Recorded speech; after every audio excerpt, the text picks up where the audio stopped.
बाबा बैद्यनाथ ज्योतिर्लिंग की कथा और डाक बम कांवड़ यात्रा। झारखंड के देवघर में विराजमान बाबा बैद्यनाथ धाम भगवान शिव के अत्यंत प्रसिद्ध तीर्थों में से एक है। भक्त श्रद्धा से इन्हें बाबा बैद्यनाथ और यहाँ के शिवलिंग को बैद्यनाथ ज्योतिर्लिंग कहते हैं। इस पवित्र धाम से जुड़ी एक प्रसिद्ध पौराणिक मान्यता लंकापति रावण की कठिन तपस्या से जुड़ी हुई है। रावण की कठिन तपस्या। कहा जाता है कि रावण भगवान शिव का परम भक्त था। उसने महादेव को प्रसन्न करने के लिए बहुत कठोर तपस्या की। रावण की इच्छा थी कि भगवान शिव का दिव्य शिवलिंग लंका में स्थापित हो, जिससे उसकी अगरी पर महादेव की कृपा बनी रहे। रावण की कठोर तपस्या से प्रसन्न होकर भगवान शिव ने उसे दर्शन दिए। रावण ने भगवान शिव से शिवलिंग को लंका ले जाने की इच्छा प्रकट की। भगवान शिव ने उसे शिवलिंग प्रदान किया, लेकिन एक महत्वपूर्ण शर्त बताई। यदि रास्ते में शिवलिंग को धरती पर रख दिया गया तो वह वही स्थापित हो जाएगा और फिर उसे वहां से हटाया नहीं जा सकेगा। वाले के हाथ में शिवलिंग। रावण शिवलिंग लेकर लंका की ओर चल पड़ा। रास्ते में एक समय उसे लघुशंका की आवश्यकता हुई। शिवलिंग को अपने साथ लेकर वह आगे नहीं जा सकता था। तभी उसे एक ग्वाला दिखाई दिया। रावण ने ग्वाले से कहा कि वह थोड़ी देर के लिए शिवलिंग को संभाल कर रखे। ग्वाले ने शिवलिंग अपने हाथ में ले लिया। लेकिन कुछ समय बाद शिवलिंग का भार बहुत अधिक महसूस होने लगा। रावण के वापस आने में देर हो रही थी। तब ग्वाले ने शिवलिंग को धरती पर रख दिया। जब रावण वापस आया तो उसने शिवलिंग को उठाने का प्रयास किया। उसने अपनी पूरी शक्ति लगा दी, लेकिन शिवलिंग धरती से नहीं उठा। रावण ने बार बार प्रयास किया, लेकिन भगवान शिव का शिवलिंग वही अचल रहा। तब रावण को समझ आया कि महादेव की इच्छा लंका जाने की नहीं, बल्कि इसी पवित्र भूमि पर विराजमान होने की है। इसी पौराणिक मान्यता के कारण ये स्थान आगे चलकर बाबा बैद्यनाथ धाम के रूप में प्रसिद्ध हुआ। बाबा धाम की भक्ति आज देवघर का बाबा बैद्यनाथ धाम देश भर के शिव भक्तों की आस्था का बड़ा केंद्र है। विशेष रूप से सावन के महीने में यहाँ श्रद्धालुओं की विशाल भीड़ उमड़ती है। भक्त भगवान शिव को जल अर्पित करने के लिए दूर दूर से आते हैं। इसी भक्ति परंपरा में कांवड़ यात्रा का विशेष महत्व है। डाक बम कांवड़ यात्रा। सावन बम करता कांवड़ यात्रा को शिव भक्ति की अत्यंत कठिन साधना माना जाता है। इस यात्रा में श्रद्धालु सुल्तानगंज से पवित्र गंगा जल लेकर देवघर स्थित बाबा बैद्यनाथ धाम की ओर बढ़ते हैं। सुल्तानगंज से देवघर की दूरी लगभग 160 किलोमीटर मानी जाती है।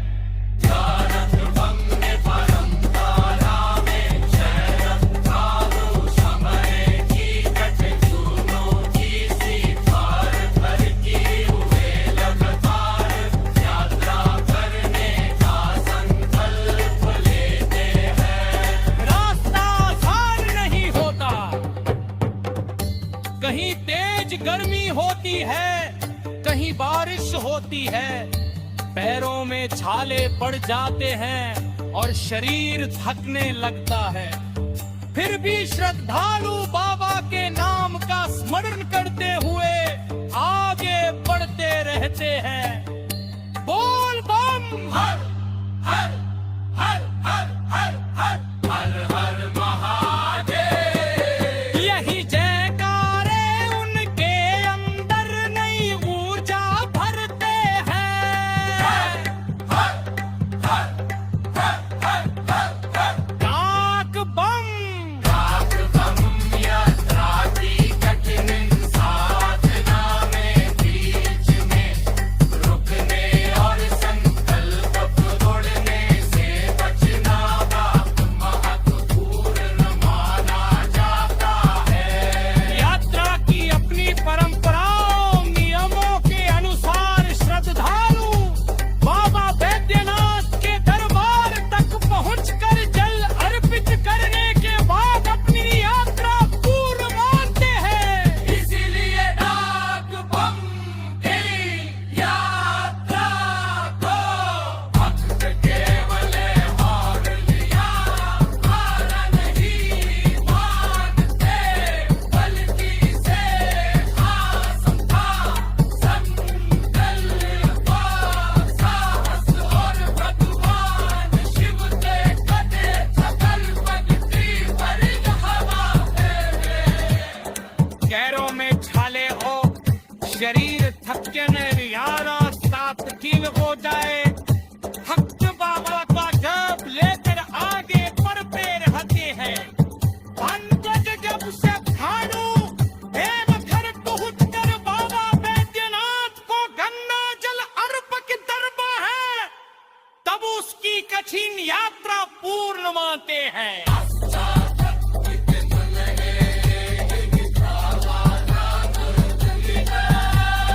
हवा यही यात्रा आपके क्या से उड़ी हुई।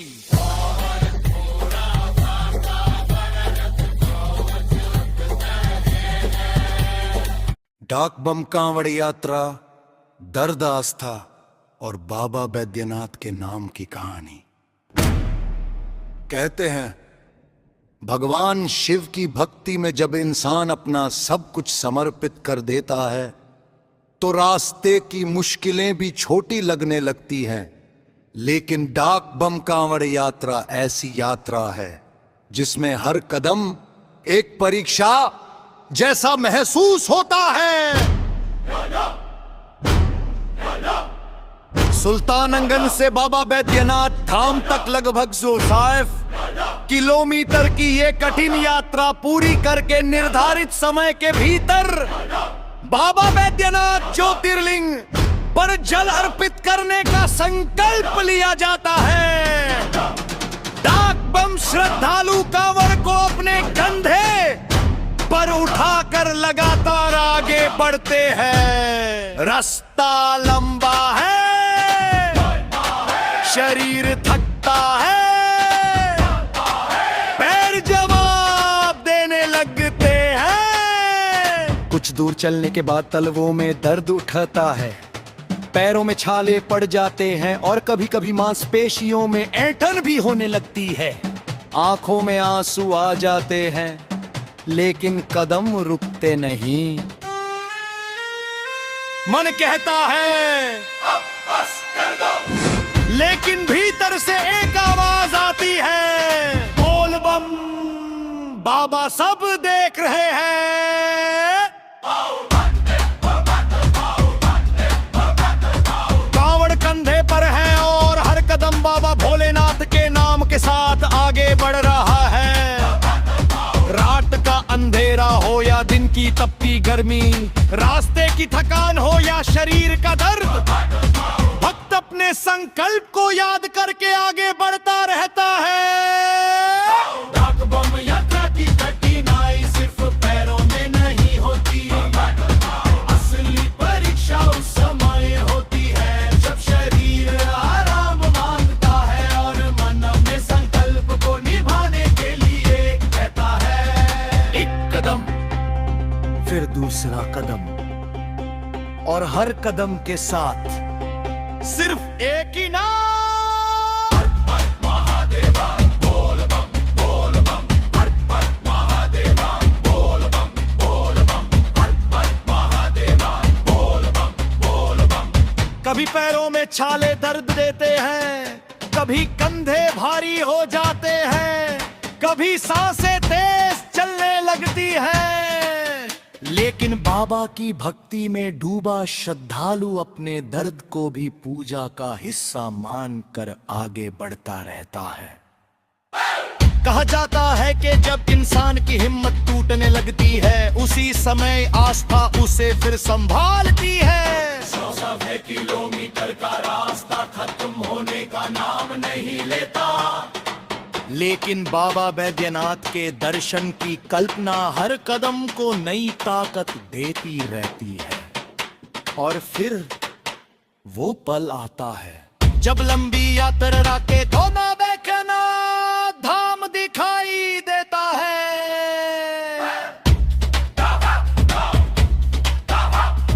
उस समय पैरों का दर्द, कंधों की थकान और रास्ते की सारी तकलीफ जैसे पीछे छूट जाती है। आंखों में आंसू होते हैं, लेकिन इस बार वे सिर्फ दर्द के नहीं होते, वे भक्ति, विश्वास और संकल्प पूरा होने की खुशी के आंसू होते हैं। कांपते हुए हाथों से जल अर्पित किया जाता है और मन में बस यही प्रार्थना होती है। बाबा बैद्यनाथ, रास्ते में जो भी दर्द मिला वह आपकी परीक्षा थी। मेरी भक्ति में कोई कमी रही हो तो क्षमा करना, मेरे परिवार पर अपनी कृपा बनाए रखना, हर कदम पर आपका नाम मेरे साथ रहे।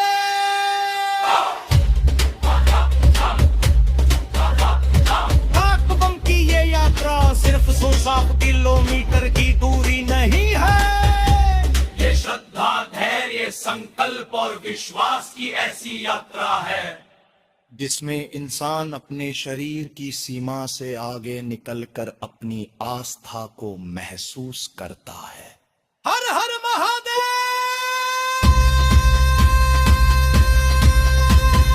जय बाबा बैद्यनाथ, जय बाबा बैद्यनाथ, जय बाबा बैद्यनाथ, जय बाबा बैद्यनाथ, जय बाबा बैद्यनाथ, जय बाबा बैद्यनाथ, जय बाबा बैद्यनाथ, जय बाबा बैद्यनाथ, जय बाबा बैद्यनाथ। नोट: ये कहानी नए शब्दों और मौलिक कथन में लिखी गई है, किसी मौजूदा लेख वीडियो की हूबहू नकल नहीं की गई है। बाबा बैद्यनाथ की डाकम कांवड़ यात्रा, दर्द, आस्था और संकल्प की कहानी। झारखंड की धरती पर बाबा बैद्यनाथ धाम की यात्रा केवल एक तीर्थ यात्रा नहीं, बल्कि आस्था, तपस्या और अटूट संकल्प की परीक्षा मानी जाती है। इस यात्रा में डाकम कांवड़िए सुल्तानगंज से गंगा जल लेकर बाबा बैद्यनाथ के धाम देवघर की ओर निकलते हैं। रास्ता आसान नहीं होता, पैरों के नीचे सड़क होती है, शरीर में थकान होती है और मन में सिर्फ एक संकल्प, बाबा बैद्यनाथ को जल चढ़ाना है। कई श्रद्धालु इस कठिन यात्रा के दौरान अपने शरीर की सीमा तक पहुंच जाते हैं। लगातार चलने या दौड़ने से पैरों में छाले पड़ जाते हैं, तलवों में तेज दर्द होने लगता है और मांसपेशियों में खिंचाव होने लगता है। शरीर जवाब देने लगता है, लेकिन श्रद्धा उन्हें आगे बढ़ाती रहती है। कभी आंखों में आंसू आ जाते हैं, कभी दर्द इतना बढ़ जाता है कि लगता है अब एक कदम भी आगे नहीं बढ़ पाएंगे। मगर उसी समय भक्त अपने मन को समझाता है। दर्द शरीर में है, लेकिन मंजिल बाबा के दरबार की है। डाकबम यात्रा की कठिनाई का सबसे बड़ा हिस्सा यही संकल्प है। यात्रा को निर्धारित समय में पूरा करना है। रास्ते में थकन, गर्मी, बारिश, भीड़ और पैरों का दर्द, सब कुछ सहते हुए भक्त अपनी यात्रा जारी रखते हैं। जब गंगा जल लेकर यात्रा शुरू होती है, तब कांवड़ केवल पानी का पात्र नहीं रह जाती, वो भक्त के लिए विश्वास की निशानी बन जाती है। हर कदम के साथ मन में बाबा का नाम चलता रहता है। किसी के पैरों में छाले होते हैं, किसी के शरीर में दर्द होता है, कोई थककर आंखों से आंसू बहाता है, लेकिन फिर भी बाबा का नाम लेकर आगे बढ़ता रहता है। ये यात्रा हमें ये संदेश देती है कि भक्ति केवल मंदिर तक पहुंचने का नाम नहीं है, भक्ति उस रास्ते का नाम भी है जिसमें इंसान अपने डर, थकान और दर्द से लड़ते हुए अपने विश्वास को जिंदा रखता है। सुल्तानगंज से बाबा बैद्यनाथ धाम तक की ये यात्रा हजारों भक्तों के लिए एक भावनात्मक अनुभव बन जाती है। जब दूर से बाबा के धाम की मंजिल दिखाई देने लगती है, तो कई भक्तों की आंखों में खुशी के आंसू आ जाते हैं। जिस शरीर ने रास्ते भर दर्द सहा था, उसी शरीर में उस समय एक नई ऊर्जा महसूस